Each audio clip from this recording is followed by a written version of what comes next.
Hello everyone, this is the Afro Avenger, and welcome to Afro Avenger Music Reviews, where we're taking back good music for good music's sake. And the album we're going to be looking at today is 99 Cents by Santigold. It was released February 26th of 2016.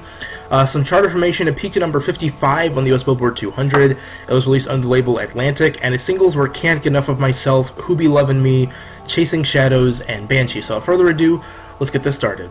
I can't lie to you, I listened to this album purely because of the front cover. That's the funny thing about me and albums. Sometimes I just listen to them because the cover looks nice, not fully knowing whether or not I'll like it. Well, for me, it was more so of the latter. Let me show you what I was like for the majority of this album. At first, when the album started, I was about right here.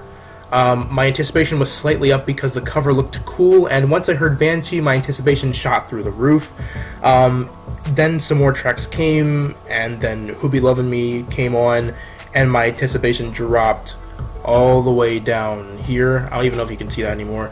It came up a bit after that, but stayed right there for the remainder of the album. This album is mainly dancey art pop, electronica fused with hip-hop and dance pop influences.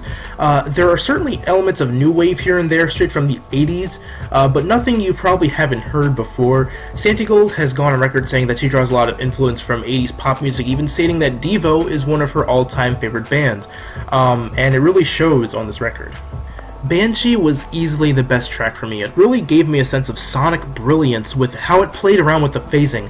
It was catchy, fun, and actually really artistic. I can't say the last part about many of the tracks. Many of them are certainly catchy, no doubt. In fact, I think the majority of the tracks are extremely catchy, stuff you'd hear on the radio, but perhaps that's the problem. It's a whole lot of radio pop, nothing super artistic or unique in terms of pop music. Banshee is really the only track that gave me that. Now, we have to talk about Who Be Lovin' Me. It features Isla McConan, who I already am not a huge fan of, but I have to be honest, the very first time I heard this track, I literally cringed for almost the entirety of McConan's part. I only winced during Santigold's part, but my god, this track was absolutely atrocious to me. It's supposed to be some kind of psychedelic pop something or another, but man, the melody was just awful, and the track pretty much killed much of this album for me. After that track, it became really difficult for this album to recover, and I hate to say that because the album itself is really decent. The rest of the album continues in the whole new wave dance pop style, and thankfully Who Be Lovin' Me comes earlier on, so the majority of the album is mostly good songs. Right from the get-go of this album, Santigold is proclaiming her self-confidence and love of herself on the track Can't Get Enough of Myself, but perhaps the most prevalent theme on this album is the idea of progressing and innovating despite society trying to tell you what to do or who to be. She expresses this on Banshee, Chasing Shadows, and Walking in a Circle, for example. All tracks about breaking free from the chains of society and doing your own thing, again, self-confidence. Other tracks like Rendezvous Girl are just about having a good night out on the town, having fun, but tracks like Who Be Lovin' Me wasn't super impressive in the lyrical department for me. Again, not the most unique pop album out there, and this track was just an all-around dud for me. It's about how the singer has people all around the world that loves them, and the person they're with has to make a choice of whether or not to be with them, supposedly.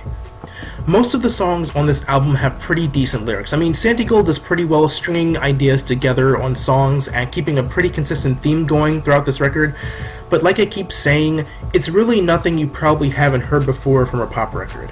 Overall, this album was solid, it was decent. I might have set my expectations up a little too high, but I certainly wasn't immensely disappointed. The album wasn't bad at all, but it wasn't amazing. Certainly not one of the best this year has to offer, but as far as pop albums go, this one had a level of charm to it, and I suppose in that way it does stand out a little, but among other popular records out there, it barely breaks the mold, unfortunately. Still, I do recommend at least giving it a listen if you haven't. It's good for anyone into dance music, 80s pop and new wave, and electronica. Anyways, that does it for this another album review. Thank you all for watching. Hope you all enjoyed. And if you did enjoy, please click that like button and also subscribe if you want to see more.